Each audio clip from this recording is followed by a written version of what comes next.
ಈಗ ಪಕ್ಕಂತ ತಿರ್ಬೇಕಂತೆ ಹಂಗೆ ಗೈಸ್ ನಮ್ಮ ಅಕ್ಕ ಅಷ್ಟೊಂದು ರೈಟ್ ಇಡದೆ ಊರಿಗೆ ನಾನು ಅದೇ ಅವಳಿಗೆ ನಾನೇ ಚೆಲ್ಕೊಂಡೆ ಹೋಗೋ ಇನ್ನು ಮಕ್ಕನೂ ತೊಳೆದಿಲ್ಲ ಕಡೆಗೆ ನನ್ನ ಕಷ್ಟ ನನಗೆ ತಿಂತ ಇದ್ದಾಳೆ. ಊರಿಗೆ ಬರಲೇಬೇಕು ತಾನೆ ಅಲ್ಲೇನೇ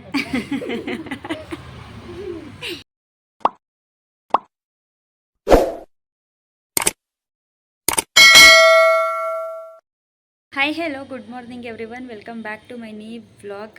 ಇವತ್ತು ಫಸ್ಟ್ ಟೈಮು ನಮ್ಮ ಅಕ್ಕನ ಮನೆ ವ್ಲಾಗ್ನ ನಾನು ಕಂಟಿನ್ಯೂ ಮಾಡ್ತಾ ಇರೋದು, ಅಂದರೆ ವ್ಲಾಗ್ ಮಾಡ್ತಾ ಇರೋದು. ಅದು ಇಷ್ಟು ದಿನ ವಾಯ್ಸ್ ಓವರ್ ಕೊಡ್ತಿದ್ದೆ. ಸೊ ಇವತ್ತು ನಾನು ಇಂಟ್ರಡಕ್ಷನ್ ವ್ಲಾಗೇ ಮಾಡ್ತಾಯಿದ್ದೀನಿ. ಸೊ ಇವತ್ತಿನ ವ್ಲಾಗ್ ಏನು ಅಂತಂದರೆ, ನಮ್ಮ ಅಕ್ಕ, ನಮ್ಮ ಭಾವ, ನಮ್ಮ ಮುದ್ದು ರೆಡಿಯಾಗಿ ಮದುವೆಗೆ ಹೋಗ್ತಾ ಇದ್ದಾರೆ ಚನ್ನಪಟ್ಟಣಕ್ಕೆ. ಸೊ ಹಾಗಾಗಿ ಇವತ್ತು ಕಂಪ್ಲೀಟು ಮನೆ ಸ್ವಲ್ಪ ನಮ್ಮ ಖುಷಿ, ಯಶಿಕಾ, ನಾನು, ನಮ್ಮಮ್ಮ, ನಮ್ಮ ಹ್ಯಾಂಡವರಲ್ಲಿ ಇರುತ್ತೆ. ಸೊ ಅವಳು ನೆನ್ನೆ ನೈಟ್ ಸಂಪಣ ಎಲ್ಲ ಆಡಿಸಿದ್ಲು, ದೋಸೆ ಮಾಡ್ಕೊಳ್ಳಿ ಇಲ್ಲ ಇಡ್ಲಿ ಮಾಡ್ಕೊಳ್ಳಿ ಅಂತ ಹೇಳಿ. ಸೊ ನಾವು ಇಡ್ಲಿಗೆ ಇಟ್ಟಿದ್ದೀವಿ. ಆ್ಯಂಡ್ ಖುಷಿ ಸ್ಕೂಲಿಗೆ ಹೋಗಿದ್ದಾಳೆ, ಯಶಿಕಾ ಸ್ಕೂಲಿಗೆ ಹೋಗಿಲ್ಲ. ಸೊ ಹಿಂದಿನ ಬ್ಲಾಗಲ್ಲಿ ನೋಡಿರ್ತೀರ ನೀವು, ಟ್ರಿಪ್ಪಿಗೆ ಹೋಗ್ಬಿಟ್ಟು ಬಂದ್ಲಲ್ಲ. ಸೊ ಹಾಗಾಗಿ ಅವಳು ರಜಾ ಅಂದ್ಕೊಂಡು ಹೇಳಿ, ನಮ್ಮ ಅಕ್ಕ ಇವತ್ತು ರಜಾ ಇರಬೇಕು, ಇಲ್ಲೇ ಇರಲಿ ಅಂತ ಹೇಳಿಬಿಟ್ಟಿದ್ದಾಳೆ. ಅಂದರೆ ಒಂದು ಟ್ರಿಪ್ಪಿಗೆ ಹೋದಾಗ ನೆಕ್ಸ್ಟ್ ಡೇ ಹಾಲಿಡೇ ಇರುತ್ತೆ. ಹಾಗಾಗಿ ಇವತ್ತು ರಜಾ ಅಂತ ಹೇಳ್ಬಿಟ್ಟು ಬೇಡ ಸ್ಕೂಲೇನಿಲ್ಲ ಅಂದ್ಬಿಟ್ಟು ಸುಮ್ಮನಾಗ್ಬಿಟ್ಟವಳೆ. ಆಮೇಲೆ ನೋಡಿದ್ರೆ ಮೆಸೇಜ್ ಮಾಡಿದ್ರಂತೆ ಸ್ಕೂಲ್ ಕಡೆಯಿಂದ, ಯಶಿಕಾ ಪಿ ಆಬ್ಸೆಂಟ್ ಅಂತ ಹೇಳಿ. ಸೊ ನಮ್ಮಕ್ಕೆ ಏನು ಅಂದ್ಕೊಂಡಿದ್ದಾಳೆ ಅಂತಂದರೆ, ಖುಷಿಗೆ ರಜಾ ಕೊಟ್ಟಿದ್ರಲ್ಲ, ಅದಕ್ಕೆ ಇವಳಿಗೂ ರಜಾ ಅಂದ್ಕೊಬಿಟ್ಟಿವಳೆ. ಬಟ್ ನೋಡಿದ್ರೆ ಅವಳಿಗೆ ರಜಾ ಇಲ್ಲ. ಆದರೆ ಇವತ್ತು ಇವರೇ ರಜಾ ಹಾಕ್ಸ್ದಂಗೆ ಆಯಿತು ಅವಳು ಮಲಗಿದ್ದಾಳೆ ಇವಾಗ. ಸೊ ಖುಷಿ ಮಾತ್ರ ಸ್ಕೂಲಿಗೆ ರೆಡಿ ಮಾಡಿಸಿ ಕಳಿಸಿದ್ದಾರೆ. ಸೊ ಬನ್ನಿ ನಮ್ಮ ಅಕ್ಕ ಹೆಂಗೆ ರೆಡಿ ಆಗಿದ್ದಾಳೆ ಅಂತೇಳಿ ತೋರಿಸ್ತೀನಿ ಅವಳನ್ನು. ನಮ್ಮಕ್ಕ ಮದುವೆಗೆ ಹೋಗೋದಕ್ಕೆ ಅಂತ ಹೇಳಿ ರೆಡಿ ಆಗಿದ್ದಾಳೆ. ಚೆನ್ನಾಗಿ ಕಾಣಿಸ್ತಿದ್ಲು, ಚೆನ್ನಾಗಿ ರೆಡಿ ಆಗಿದ್ಲು ಅವಳು. ಸುಮ್ಮನೆ ಅವಳನ್ನ ಕಾಲು ಎಳಿತೀನಿ ನೋಡಿ. ಈಗ ಪಕ್ಕಂತ ತಿರ್ಬೇಕಂತೆ ಹಂಗೆ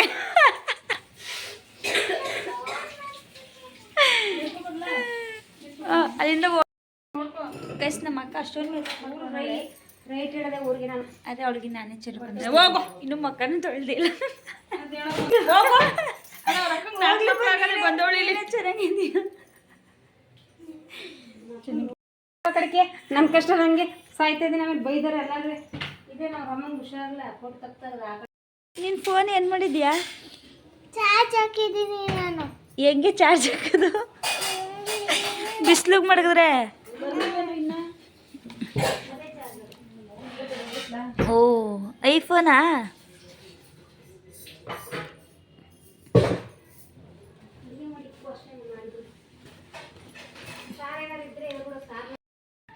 ಅಲ್ಲ ನೀನು ಬಿಟ್ಬಿಟ್ಟು ಹೆಂಗೋಯ್ತಾನ?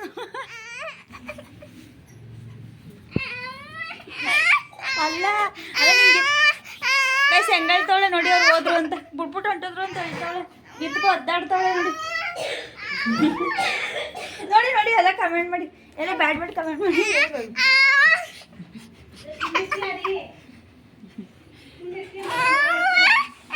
ಬಸ್ ನನ್ನ ಮಗಳು ನೋಡಿ ಇವಾಗ ದಬಾಕೊಂಡು ತೆವೆಯೋದಕ್ಕೆ ಟ್ರೈ ಮಾಡ್ತಾ ಇದ್ದಾಳೆ. ಸೊ ಇವಾಗ ಅವಳು ಆಲ್ಮೋಸ್ಟ್ ತೆಗಿತಾಳೆ, ಅಂದರೆ ಫುಲ್ಲು ಬ್ಯಾಕ್ನೆಲ್ಲ ಎತ್ಕೊಂಡು ಮುಂದಕ್ಕೆ ಹೋಗ್ಕೊಂಡು ಇದು ಮಾಡ್ತಾಳೆ. ಸಿಕ್ಕಾಪಟ್ಟೆ ಖುಷಿ ನನಗೆ ಹಂಗೆ ಮಾಡಿದಾಗ. ನೋಡ್ತಾ ಇರ್ಬೋದು ನೀವೇನೇ, ಫುಲ್ ಬ್ಯಾಕ್ನ ಎತ್ಬಿಡ್ತಾಳೆ. ಹಂಗೆ ಎತ್ಬಿಟ್ಟು ತಲೆ ಹಿಂಗೆ ಅನ್ಕೊಂಡು ಮುಂದಕ್ಕೆ ಹೋಗ್ತಾಳೆ. ಅವಳು ಯಾವಾಗಲೂ ಅಷ್ಟೇ, ಏನಾದರೂ 3 ಮಂತ್ ತುಂಬಿತು 4 ಮಂತ್ ತುಂಬಿತು ಅಂತಂದಾಗ ಏನಾದರೂ ಒಂದು ಅವಳು ಮಾಡ್ತಾಳೆ ಹೊಸದು. ಸೊ ಈ ಸಲನೂ ಅಷ್ಟೇ ದಬಾಕೊಂಡಿದ್ದು 4.5 ಮಂತ್ಗೇನೆ ದಬಾಕೊಂಡ್ಳು ಅವಳು. ಅಂದರೆ ದಬಾಕೊಂಡು ಕಂಪ್ಲೀಟಾಗಿ ಕತ್ತೆಲ್ಲ ಎತ್ತಿದ್ದು 4 ಮಂತ್ ಮೇಲೆ 3-4 ಡೇಸ್ ಆಗಿತ್ತಷ್ಟೇ ಅವಳು ದಬಾಕೊಂಡಾಗ. ಬಟ್ 4.5 ಮಂತ್ಗೆ ಕಂಪ್ಲೀಟಾಗಿ ನೆಕ್ ಫುಲ್ ಎತ್ತಿದ್ಲು ಅವಳು. ನಮ್ಮ ಯಶಿಕಂಗೆ ಪಪಾಯ ಕಟ್ ಮಾಡಿಕೊಟ್ಟಿದ್ದೀವಿ. ಅವ್ರ ಅಮ್ಮ ಹೋದ್ರು ಮದುವೆಗೆ ಅಂತೇಳಿ ಫೀಲ್ ಆಗಿಲ್ಲಲ್ಲ, ಹಾಗಾಗಿ ನಾನು ನಮ್ಮ ಅಕ್ಕ ಬರೋ ಅಷ್ಟರಲ್ಲಿ ಫೋಟೋಶೂಟ್ ಎಲ್ಲ ಮುಗಿಸ್ಕೋಬೇಕಲ್ಲ, ಹಾಗಾಗಿ ಟಿಫನ್ ಮಾಡಿಕೊಂಡೆ. ಟಿಫನ್ ಬಂದು ಇಡ್ಲಿ ಮತ್ತು ಚಟ್ನಿ ಮಾಡಿದರು. ನಾನು ಫೋಟೋಶೂಟ್ ಮಾಡೋದಕ್ಕೆ ಫಸ್ಟು ಬ್ಲ್ಯಾಕ್ ಕಲರ್ ಸ್ಯಾರಿನ ಹಾಕ್ಕೊಂಡಿದ್ದೀನಿ. ನೀವು ನೋಡಿದ್ರಲ್ಲ ಹೋದ ವ್ಲಾಗಲ್ಲಿ, ಅದು ಫುಲ್ ಬ್ಲ್ಯಾಕ್ ವೇಲ್ ಹಾಗಾಗಿ ಕಾಣಿಸ್ತಿತ್ತು ಅಂತ ಹೇಳಿ ಫಸ್ಟು ಬ್ಲ್ಯಾಕ್ ಕಲರ್ ಸ್ಯಾರಿ ಹಾಕ್ಕೊಂಡೆ. ಸ್ಯಾರಿ ಹಾಕ್ಕೊಂಡು ಅದ್ರ ಮೇಲೆ 2 ವೇಲ್ನ ಹಾಕಿದ್ದೀನಿ. ಹಾಗಾಗಿ ಫೋಟೋಶೂಟ್ ಈ ಸಲ ಸೀರಿಯಸ್ಸಾಗಿ ಸೂಪರ್ಬಾಗಿ ಬಂತು. 2 ವೇಲ್ ಹಾಕಿದ್ರಿಂದ ಫುಲ್ ಕಂಪ್ಲೀಟಾಗಿ ದೊಡ್ಡದಾಗಿ ಬಂತು ಫೋಟೋಶೂಟು. ನಂಗೆ ಸಿಕ್ಕಾಪಟ್ಟೆ ಇಷ್ಟ ಆಯಿತು ಈ ಥೀಮು. ಆಲ್ಮೋಸ್ಟ್ ನಾನು ಎಲ್ಲ ಥೀಮು ಚೆನ್ನಾಗೇ ಮಾಡಿದ್ದೀನಿ. ಅದೇ ಹಿಂದಿನ ವ್ಲಾಗಲ್ಲೆಲ್ಲ ಹೇಳಿದ್ನಲ್ಲ, ಸ್ಯಾಟಿಸ್ಫೈಡ್ ಹಾಗಂಗೆ ಮಾಡಿರೋದು. ಸೊ ಚಂದ್ರ ಸ್ವಲ್ಪ ಅದು ಮಡ್ಗೋದೇ ಒಂಥರ ಡಿಫಿಕಲ್ಟ್ ಥರ, ಯಾಕಂದರೆ ಒಂದು ಕಡೆ ಸರಿ ಮಾಡಿದ್ರೆ ಇನ್ನೊಂದು ಕಡೆ ಎತ್ಕೊಬಿಡುತ್ತೆ, ಇನ್ನೊಂದು ಕಡೆ ಸರಿ ಮಾಡಿದ್ರೆ ಮತ್ತೊಂದು ಕಡೆ ಎತ್ಕೊಬಿಡುತ್ತೆ. ಸೊ ಅದೇ ಸ್ವಲ್ಪ ರಿಸ್ಕ್ ಅಂತ ಅನ್ನಿಸ್ತಾ ಇತ್ತು. ನಾನಿವಾಗ ಸ್ಟಾರ್ನ ಬೇರೆ ಬೇರೆ ಮಾಡ್ಕೋತಾ ಇದ್ದೀನಿ. ಅಂದರೆ ಸ್ಮಾಲ್ ಬೇರೆ, ಸ್ವಲ್ಪ ಮಿಡಲ್ದು ಬೇರೆ, ಬಿಗ್ ಒನ್ ಬೇರೆ ಥರ ಮಾಡ್ಕೋತಾ ಇದ್ದೀನಿ.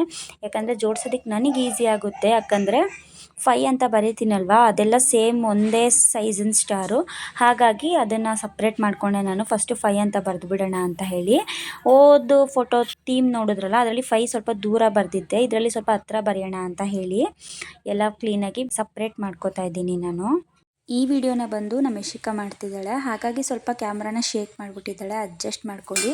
ಆ್ಯಂಡ್ ಇನ್ನೊಂದೇನು ಅಂತಂದರೆ, ನಾನು ಸ್ಟಾರ್ನ ಬೇರೆ ಬೇರೆ ಮಾಡ್ತಾ ಇದ್ದೀನಲ್ಲ, ಸ್ಟಾರ್ ಬಂದು ಪೇಪರ್ ಕಟ್ಟಿಂಗ್ ಅಲ್ವಾ, ಹಾಗಾಗಿ ವೇಲ್ಗೆನೆ ಅದು ಅಂಟ್ಕೊಬಿಟ್ಟಿತ್ತು. ಹಾಗಾಗಿ ಸ್ವಲ್ಪ ರಿಸ್ಕ್ ಅನ್ನಿಸ್ತಿತ್ತು ನನಗೆ ಸಪ್ರೇಟ್ ಮಾಡಿ ಎಲ್ಲ ಎತ್ಕೊಂಡು 5 ಅಂತ ಬರೆಯೋದಕ್ಕೆ.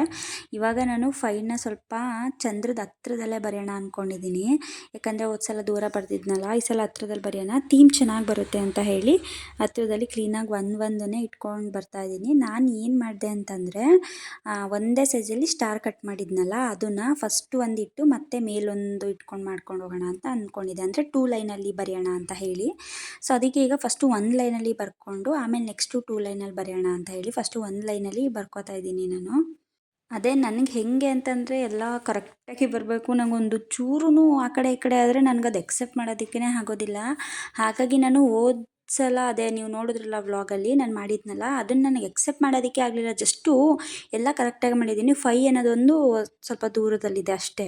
ನಂಗೆ ಅದನ್ನೇ ಒಂದು ರೀತಿ ನನಗೆ ಎಕ್ಸೆಪ್ಟ್ ಮಾಡೋದಕ್ಕೆ ಆಗ್ತಾ ಇರಲಿಲ್ಲ. ನಾನೇನಾದರೂ ಊರಿಗೆ ಹೋಗದೆ ಅಲ್ಲೇ ಇದ್ದಿದ್ದರೆ ಕ್ಲೀನಾಗಿ ಎಲ್ಲ ಸರಿ ಮಾಡಿ ನಾನು ಮತ್ತೆ ಫೋಟೋ ತೆಗಿತಿದ್ದೆ. ನಾವು ಊರಿಗೆ ಹೋಗ್ಬೇಕಾಗಿತ್ತಲ್ಲ, ಹಾಗಾಗಿ ನಾನು ಫುಲ್ ಎಲ್ಲ ಎತ್ತಿಟ್ಬಿಟ್ಟು ಸ್ಟಾರ್ ಬಂದು ಇಲ್ಲಿ ಎತ್ಕೊಬಂದು ಇಲ್ಲಿ ನಾನು ಮಾಡ್ತಾ ಇರೋದು. ಅದೇನೋ ಗೊತ್ತಿಲ್ಲ ನನಗೆ ಎಲ್ಲ ಪರ್ಫೆಕ್ಟಾಗೇ ಇರಬೇಕು, ಕರೆಕ್ಟಾಗೇ ಬರಬೇಕು. ಅಂದರೆ ನಾನು ಒಂದು ಥೀಮ್ನ ನಾನು ಇದೇ ರೀತಿ ಮಾಡಬೇಕು ಅಂತ ನಾನು ಅಂದ್ಕೊಬಿಟ್ಟಿರ್ತೀನಿ ಅಲ್ವಾ.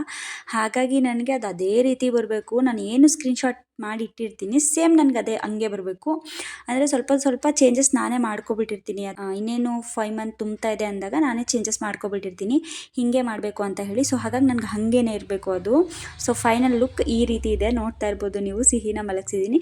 ಸಿಹಿನೂ ಕೂಡ ಇವತ್ತು ಫುಲ್ ವೈಟ್ ಆ್ಯಂಡ್ ವೈಟ್ ಆಗಿಬಿಟ್ಟಿದ್ದಾಳೆ. ಎಲ್ಲನೂ ಕೂಡ ಅವಳಿಗೆ ಇವತ್ತು ನಾನು ವೈಟೇ ವೇರ್ ಮಾಡಿದ್ದೀನಿ. ಸೊ ಒಂದು ರೀತಿ ಚೆನ್ನಾಗಿ ಕಾಣಿಸ್ತಾ ಇದ್ಲು. ಆ್ಯಂಡ್ ನನಗೆ ಥೀಮ್ ಅಂತೂ ಸಿಕ್ಕಾಪಟ್ಟೆ ಇಷ್ಟ ಆಯಿತು. ನೀವೇ ನೋಡ್ತಾ ಇರ್ಬೋದು, ಫುಲ್ ಎಲ್ಲ ಕಡೆಯೂ ಸ್ಟಾರ್ ಇಟ್ಟಿದ್ದೀನಿ ನಾನು. ಒಂಥರ ಚೆನ್ನಾಗಿ ಕಾಣಿಸ್ತಿತ್ತು ನನಗೆ. ಏನೋ ಒಂಥರ ನನ್ನ ಮಗಳು ಪ್ರಿನ್ಸಸ್ ಥರ ಕಾಣಿಸ್ತಿದ್ದಾಳೆ ಅನ್ನೋ ಫೀಲ್ ಆಗ್ತಿತ್ತು ನನಗೆ ಈ ಥೀಮಲ್ಲಿ.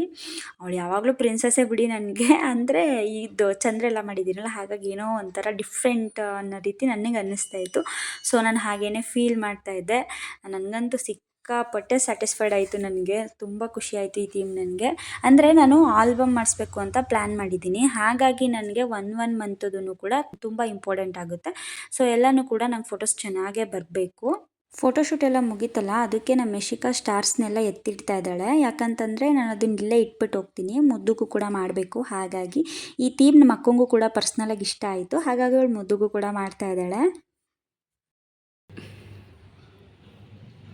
ಗೈಸ್, ನಮ್ಮ ಖುಷಿ ಇವಾಗ ತಾನೇ ಸ್ಕೂಲಿಂದ ಬಂದ್ಬಿಟ್ಟು ಪಪ್ಪಾಯ ತಿಂತಾ ಇದ್ದಾಳೆ. ಸ್ಕೂಲಿಗೆ ಬರಲೇಬೇಕು ತಾನೆ, ಅಲ್ಲೇ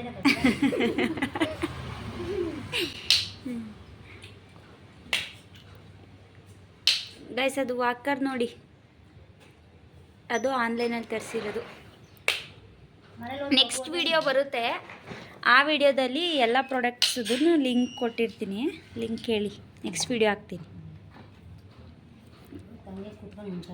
ನಮ್ಮ ಯಶಿಕಾ ಏನೋ ನಮ್ಮನ್ನು ಬಿಟ್ಬಿಟ್ಟು ಹೋಗಿದ್ದಾರೆ ಅಂತ ಹೇಳಿ ಫೀಲ್ ಮಾಡ್ತಿದ್ಲಂತೆ.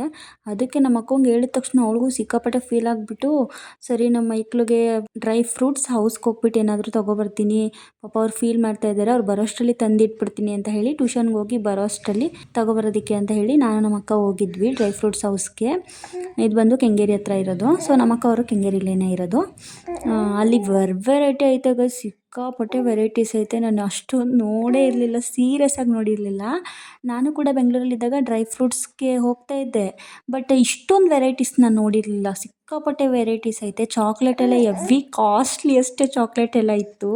ಸೊ ಇವಾಗ ವಿಡಿಯೋನ ಇಲ್ಲಿಗೆ ಎಂಡ್ ಮಾಡ್ತಾ ಇದ್ದೀನಿ. Thank you for watching.